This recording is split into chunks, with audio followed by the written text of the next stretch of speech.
I just watched Spies in Disguise, which is a movie.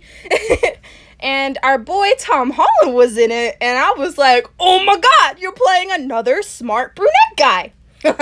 I'm gonna simp for him. I already know, and I did. Walter is my baby. I love him so much. You guys should definitely watch the movie. It was really good, really funny.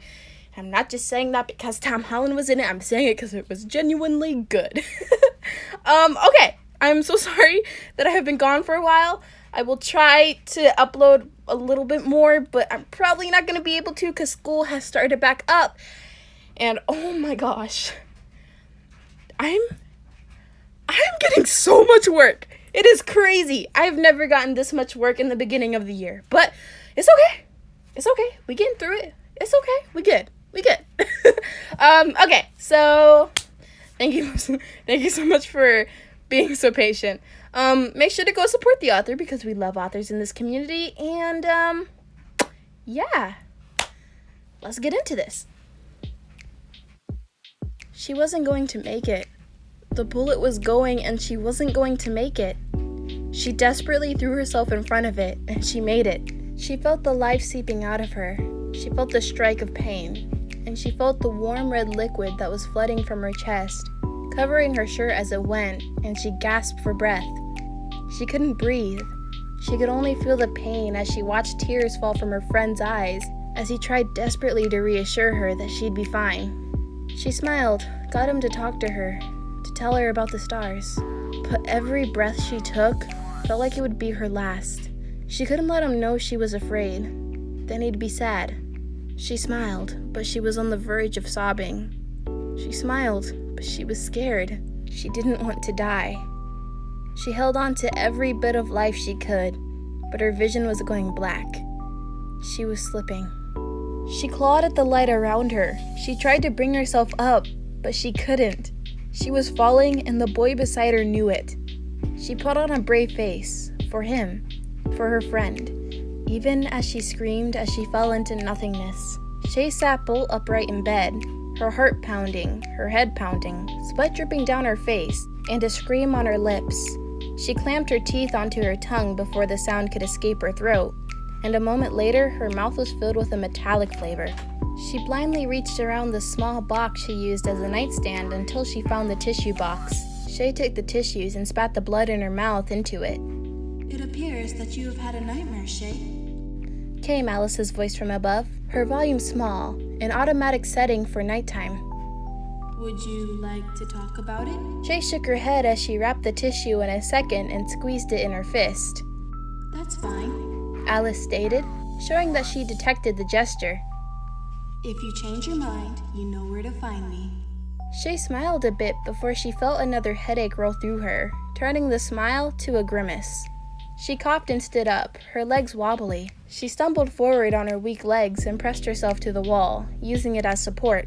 I hate being sick, she muttered as she made her way to the hallway and to the front room. Her eyes finally adjusting to the dark, Shay tossed the tissues into the garbage near the tiny fridge before forcing herself back down the corridor and into the bathroom.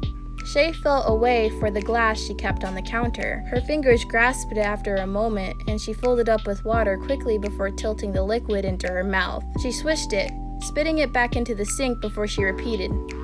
When the glass was empty, the girl stood there for a moment, breathing deeply as she mustered up the strength to move.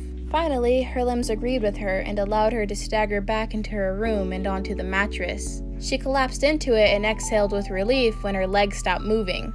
The girl flipped over and gazed at the ceiling, her eyes flicking around the darkness. Shay felt the ache run through her head again, and she released the tiniest groan. Alice, what time is it? Shay questioned. It is currently 1:22 in the morning. You have been asleep for about 5 hours. Shay nodded even though her thoughts were screaming. Because she was awake at 1 in the morning, at least she can go to school tomorrow. Today? Thanks, Al. Of course, Shay. Alright, this has been fun, but I need to get back to sleep. Shay sighed, allowing her head to push back into the pillow. She let her eyes flutter close and her tense body relax further into the bed as her hands yanked the blanket that Mrs. Penn had knitted for her Christmas 3 years ago. The teenager, despite the pain in her head, smiled at the memory and snuggled further into the pillow, feeling herself drift into unconsciousness. She was falling and there was nothing she could do. Falling, falling, falling. Shay woke up with a gasp and she shot up in her bed. She was sweating again, and it took her a minute to catch her breath. "Alice?" she breathed out. "What time is it now?" It is currently 1:46 in the morning, Shay, and you appear to have had another nightmare. Would you like to? "No, I don't want to talk about it, Al, so drop it." Shay interrupted her AI abruptly. Alice fell silent and the girl felt a pang of guilt in her heart. Sorry, Alice. I didn't mean to be rude, I just don't want to talk about it." That's alright, Shay. I understand. Alice said, though her voice seemed relieved. Shay sometimes wondered what it'd be like to have her AI without the human emotion she had managed to channel into Alice. The teenager just couldn't imagine the AI any other way. Shay glanced back to her pillow and frowned. "I don't think I can sleep anymore tonight." Shay, you only got 5 hours of sleep.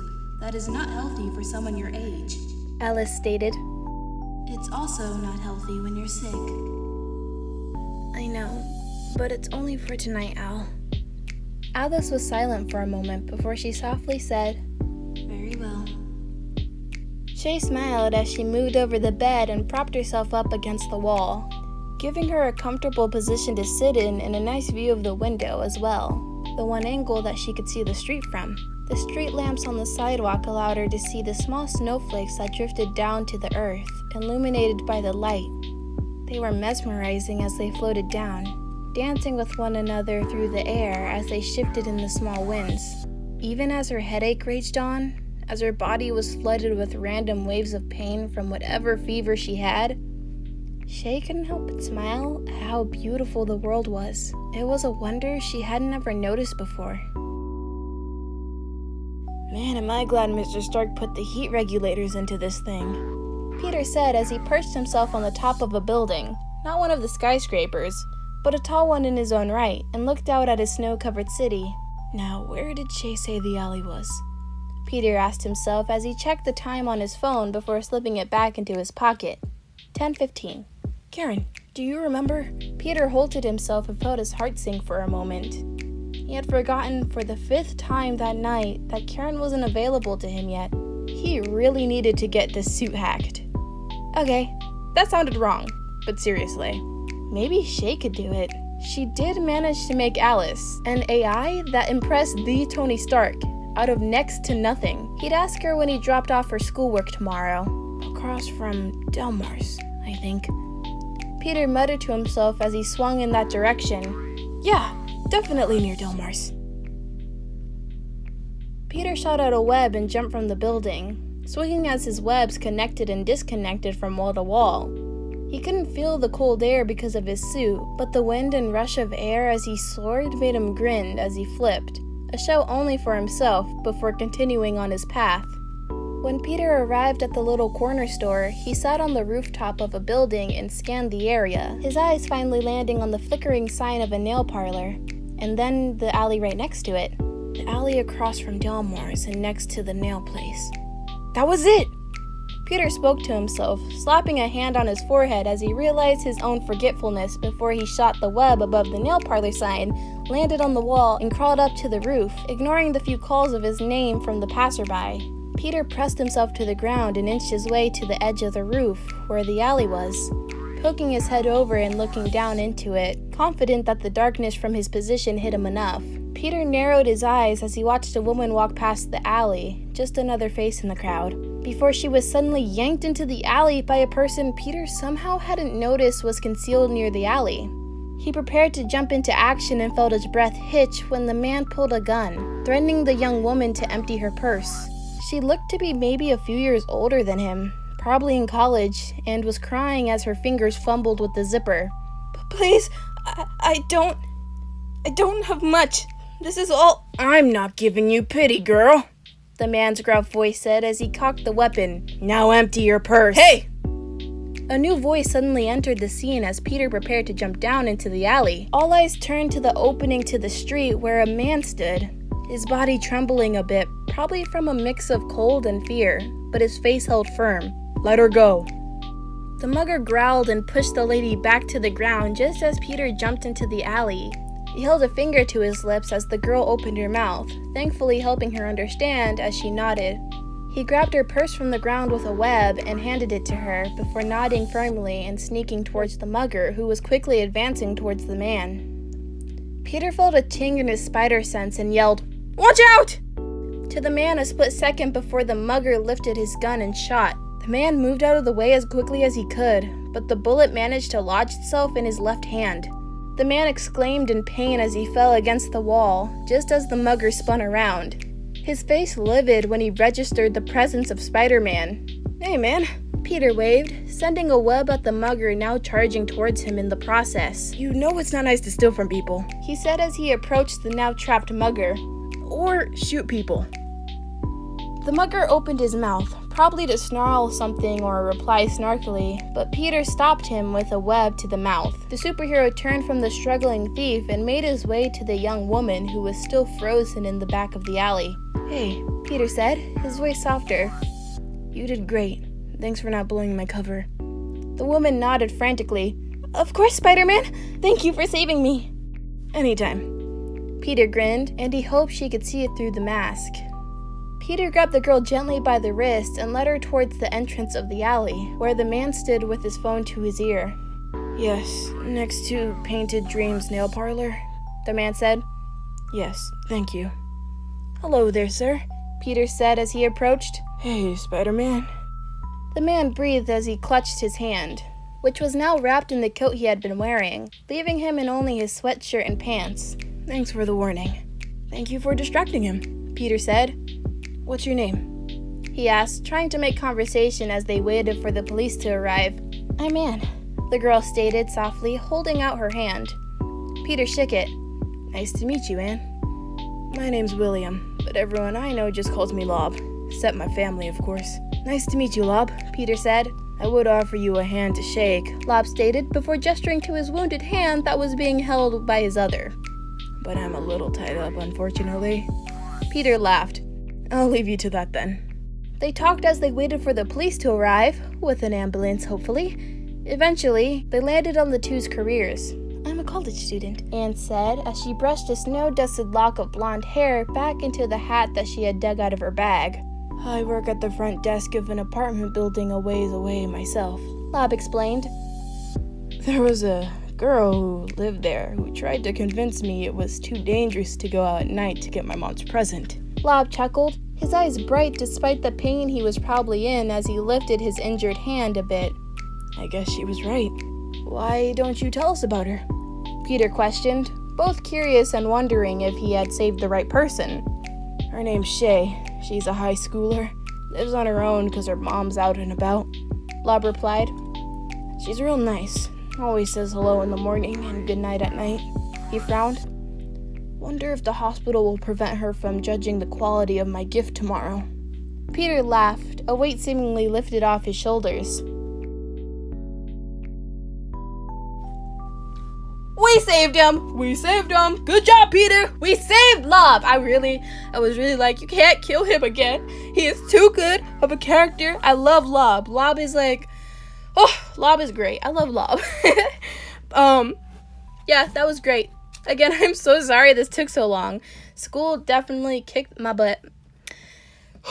But, yeah, okay. This was good. This was a really, really good chapter. I cannot wait for the next one. I hope that it's, more interactions between Peter and you guys. I guess Peter and listener. There we go. I can speak.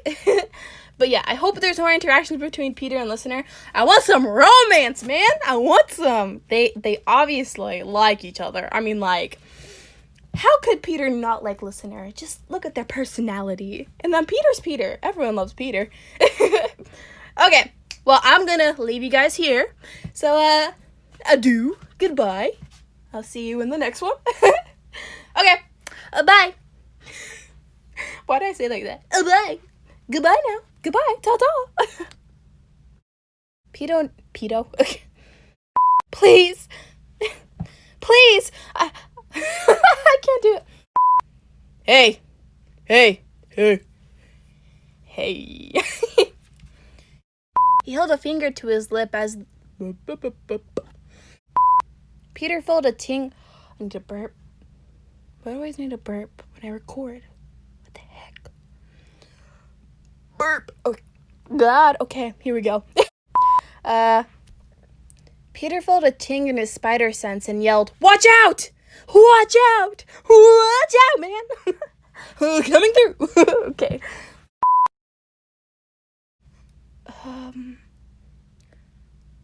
Watch out! That sounds so fake. The man Okay. The man... Oh my God, am I almost done? Nope. Dang it. I want to finish this chapter. It's good, but gosh, I want to get something up there and posted. Okay. His face livid when he registered. His face livid as he Gah! Did I just scream at my phone? I did. You know it's not nice to steal from people. Ow, I sound like Midoriya. Kachan! Kachan! Okay, what was I? Peter grinned, and he hoped. Not hopped. Why do I keep saying hopped? Okay. Lob stated before gesturing to his wounded hand that was... Lob stated. Of course you did, Lob. Okay. They landed on the two's career. I'm a college student. Anne stated. Why did I sound Irish? Hey, man. Of course you would say that.